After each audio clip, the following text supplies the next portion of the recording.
Together, we can rule the galaxy.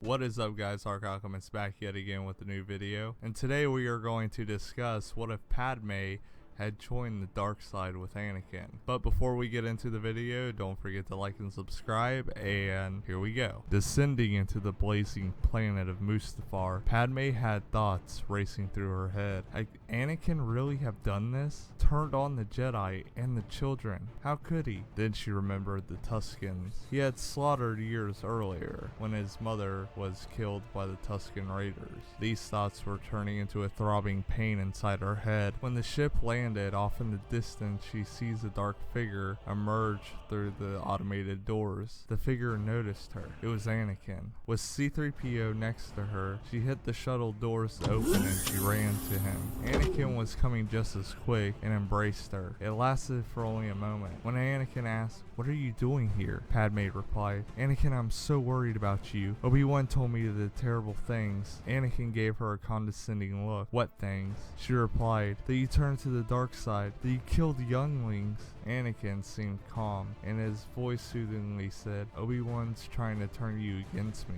"But he cares about us," Padme retorted. "Cares about us?" Anakin said sneeringly. "He does. He wants to help you." She looked deep into his eyes. "Anakin, all I want to do is love you." Anakin replied, "Love won't save you, Padme. Only my new powers can do that." "But Anakin, at what cost? You are a good person. Don't do this." Anakin whispered, "I won't lose you like I lost my mother. I have more power than any Jedi has ever dreamed of." Padme was noticing the change in Anakin, but she tried to convince him. "Come away with me. You can help me raise our child and leave everything else behind. Don't you see?" Anakin said, "I have brought peace to the Republic. I am more powerful than the Chancellor. I can overthrow him, Padme." Padme began to feel uneasy and disgusted. This was not Anakin. "You and I can rule the galaxy. Make things the way we want to." Anakin was smiling at her. Padme began to walk backwards away from this new man before her. She shook her head. "I don't believe what I'm hearing. Obi-Wan was right. You've changed." "I don't want to hear any more about Obi-Wan," said Anakin through gritted teeth. Padme began to tear up. "The Jedi turned against me, and don't you turn against me." Padme shook her head again and said, "I don't know you anymore, Anakin.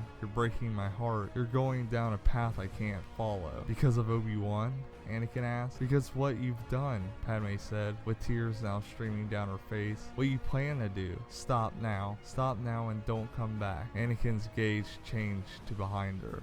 "I love you," she said. "Liar," Anakin bellowed. Padme turned. It was Obi-Wan standing on top of the ramp. They began to walk down. "No," Padme yelled. "You are with him. You brought him here to kill me." Anakin raised his hand. Immediately, pressure swallowed Padme's throat, closing it shut completely. She gasped, "No." "Let her go, Anakin," Obi-Wan's voice commanded. "Anakin," she choked out. "Let her go," Obi-Wan demanded again. With a sudden release, Padme was freed. She collapsed. Padme came to a few minutes later. She sat up. Off in the distance, she could see the two lightsabers clashing. Suddenly, structures began falling when she seen the two Jedi on a hunk of debris still fighting. Padme knew she had to do something. She had a feeling that Obi-Wan and Anakin wasn't going to come out of this alive. So she got up and ran back to the ship. She immediately took off toward the two lightsabers. She got close enough to them when Obi-Wan made it to the bank. She had to make a decision. She was going to try to save both of them, but she knew that Anakin was in danger. She loved Anakin, and she knew she could change him. The molten lava made her ship undetectable by the surrounding noise. So she landed. So she heard Obi-Wan bellow out, "It's over, Anakin. I have the high ground." She grabbed the blaster. She wasn't going to let Obi-Wan hurt Anakin. "You underestimate my power," Anakin yelled. "Don't try it," Obi-Wan yelled. Padme got the blaster ready, pointing it directly at Obi-Wan. As soon as Anakin leapt into the air, she seen Obi-Wan get ready to strike. When the blaster went off, it hit Obi-Wan, making him collapse and roll near the lake of fire. Anakin landed and turned. Obi-Wan was face down into the rock. He turned and looked at Padme. Padme had gotten down off the ramp and ran toward Anakin once more to be embraced by him. "Padme, I am so sorry. Thank you." He kissed her. Obi-Wan was still alive, however. He looked up. "You were the chosen one. It was said that you would destroy the Sith, not join them." He coughed up a little bit of blood. "Bring the balance to the Force, not leave it in darkness." Anakin turned and bellowed, "I hate you." Suddenly, Obi-Wan was pushed back into the lava, screams bellowing out. Anakin turned to Padme. His eyes were a mix of yellow and red, the eyes of the Sith. Suddenly, Padme began to feel pain. "Anakin, I think I'm in labor." "Now?" "Yes," she said. He grabbed her hand and ran toward the ship. They had to get to the nearest medical bay, but this was a foolish thought. Anakin remembered his visions. He had to get Padme to safety and the child. He found the nearest medical bay, and it was on Paul's Masan, so he jumped to light speed and made it to have the child. To Anakin's surprise, they were twins, a boy and a girl. They named them Luke and Leia. The medical droid said, "She's losing vital signs. She's dying." This angered Anakin. He was not going to let Padme die, even if his so-called master knew the power to save a life. He was going to take matters into his own hands. He fully embraced the dark side and stood over Padme, placing his hand on her head and heart. He began to meditate to the dark side. He could feel her life force draining out. He then remembered what his master told him about how to manipulate midichlorians. This was all Anakin needed to know. He felt the midichlorians flow through his body, the living force, and was putting his power towards Padme's draining life. Her vitals were slowly getting back to normal, and suddenly she was awake with a gasp. Anakin had saved her, but he knew he still had business to attend to. He called the now Emperor for a meeting. The Emperor was pleased to hear that Anakin had killed Obi-Wan. Padme laid in her bed, the two babies laying beside her. She had so much love for the children, and she loved Anakin. She thought maybe the Jedi had turned on the Republic, and her and Anakin would make the galaxy safer for her two newborns. Once Anakin had Palpatine alone, they sat in his office talking like old friends. What did I tell you, my young apprentice? The dark side made you even more powerful than your predecessors.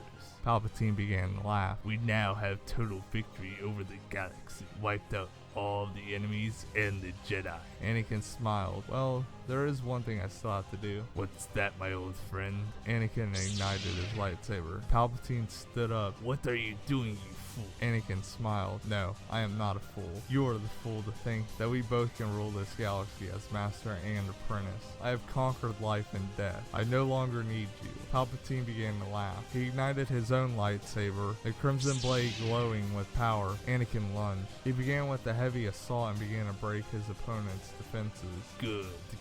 Overpower your opponent. Do not let them get the upper hand. Palpatine laughed. He was very skilled. Every blow seemed like it didn't affect him. Then finally, breaking his defense, Anakin struck down the old Sith Lord. Padme began to feel it. Anakin wasn't aware of it, but when he revived Padme, he gave her the Force ability. Due to the birth of the twins and all the pain and suffering, she embraced the dark side.